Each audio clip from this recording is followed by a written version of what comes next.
Good morning student. हम 10th class के topic के बारे में बात कर रहे थे। कल इसके बारे में हमने पढ़ा केंद्र सरकार के बारे में। केंद्र सरकार की मैंने आपको 3 अंग बताई, व्यवस्थापिका, कार्यपालिका और न्यायपालिका। सबसे पहले अपन बात कर रहे थे व्यवस्थापिका के बारे में। व्यवस्थापिका का नाम मैंने आपको संसद भी बताया, व्यवस्थापिका को संसद भी बोल सकते हैं। और मैंने इसके 3 पार्ट आपको बताए थे। सबसे पहले मैंने आपको बताया राष्ट्रपति, उसके बाद मैंने आपको बताया लोकसभा और उसके बाद मैंने आपको बताया राज्यसभा। कल हमने लोकसभा के बारे में पढ़ा था, आज हम राज्यसभा के बारे में पढ़ेंगे। अगर इन दोनों सदनों की बात करें तो इस सदन को हम निम्न सदन बोलते हैं। इस सदन को हम कौन सा सदन बोलते हैं? निम्न सदन। और इस सदन को हम बोलते हैं राज्यसभा को उच्च सदन।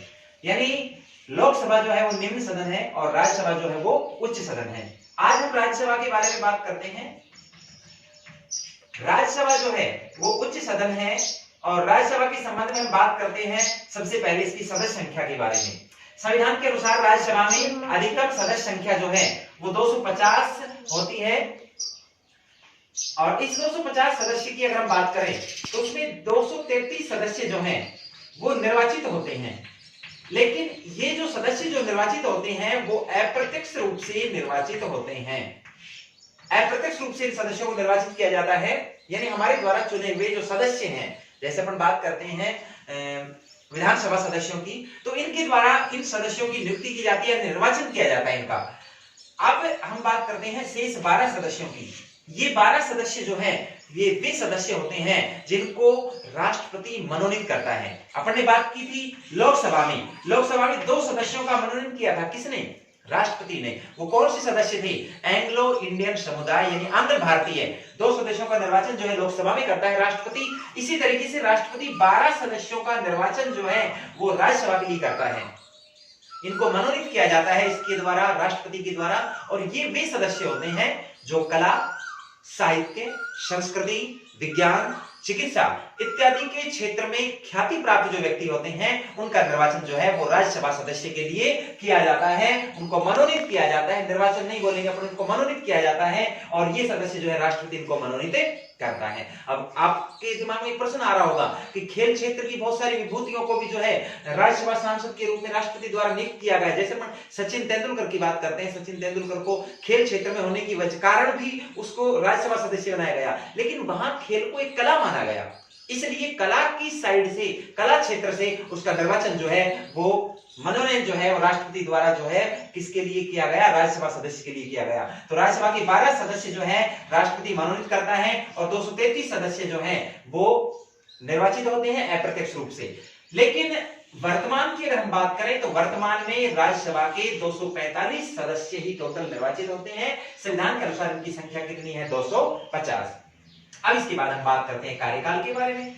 देखो, अगर हम कार्यकाल के बारे में बात करें तो राज्यसभा के सदस्य का कार्यकाल 6 वर्ष होता है, जबकि हमने लोकसभा में बात की थी, लोकसभा के सदस्य का कार्यकाल कितने वर्ष का था? 5 वर्ष का। यहाँ 6 वर्ष का कार्यकाल होगा, ये उच्च सदन होगा। इस सदन को हम स्थायी सदन भी कहते हैं। स्थायी सदन इसलिए कहते हैं क्योंकि ये सदन कभी भंग नहीं होता, जबकि लोकसभा जो है वो अस्थायी सदन है क्योंकि यह हर 5 साल बाद विघटित होती रहती है। लेकिन राज्यसभा जो है इसका कभी विघटन नहीं होता क्योंकि इसके जो 1/3 सदस्य होते हैं वो प्रति 2 वर्ष बाद त्यागपत्र दे देते हैं। उनके स्थान पर 1/3 सदस्य नए आ जाते हैं।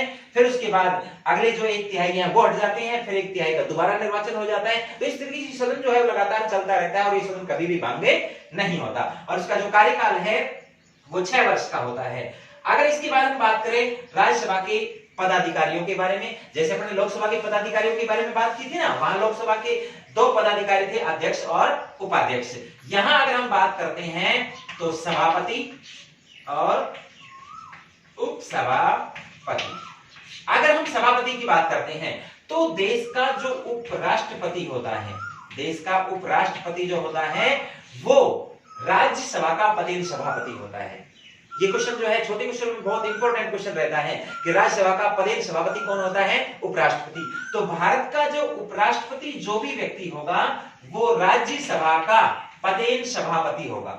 उसके अलावा एक उपसभापति होगा, इस उपसभापति को राज्यसभा के जो 245 सदस्य वर्तमान में निर्वाचित हो रहे हैं, जिनकी संख्या वैसे 250 है संविधान के अनुसार, ये अपने में से किसी एक व्यक्ति को उपसभापति के रूप में निर्वाचित करेंगे। तो सभापति और उपसभापति 2 सदस्य होंगे और ये 2 इसके पदाधिकारी होंगे जो इसकी बैठकों की अध्यक्षता करेंगे। सभापति बैठकों की अध्यक्षता करता है, सभापति उपराष्ट्रपति होगा, ये जिस समय अनुपस्थित है तो उस समय उपसभापति जो है राज्यसभा की बैठकों की अध्यक्षता करेगा। आप देखो इनके कार्यकाल के बारे में बात करते हैं। सभापति का कार्यकाल 5 वर्ष का ही होता है, क्योंकि उपराष्ट्रपति का कार्यकाल भी 5 वर्ष का होता है। तो उपराष्ट्रपति अपने पद पर 5 साल है, तो इसका मतलब उस राज्यसभा के पदेन सभापति के रूप में भी 5 साल तक ही काम करेगा। लेकिन उपसभापति जो है वो उन सदस्यों में से निर्वाचित हो रहा है, और उन सदस्यों का कार्यकाल कितने वर्ष का है? 6 वर्ष का। इसलिए उपसभापति का कार्यकाल जो है वो कितने वर्ष का होगा? 6 वर्ष का होगा।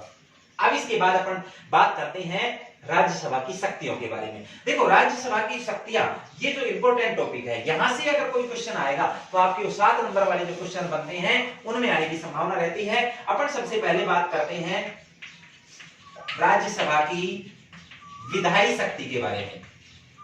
देखो विधायी शक्ति का मतलब कानून बनाने की शक्ति, विधायी शक्ति का मतलब कानून बनाने की शक्ति। और कोई भी विधेयक, साधारण विधेयक जब कानून बनता है तो वो कानून तभी बनता है जब उसको संसद, अपन बोल सकते हैं संसद उसको पारित करे, साधारण बहुमत से, या फिर वहां अगर विशिष्ट बहुमत की जरूरत है तो विशिष्ट बहुमत से। तो संसद में राज्यसभा भी होती है, और संसद को अधिकार होता है केंद्र सूची और समवर्ती सूची। देखो 3 प्रकार की सूचियां होती हैं, केंद्र सूची, समवर्ती सूची और राज्य सूची।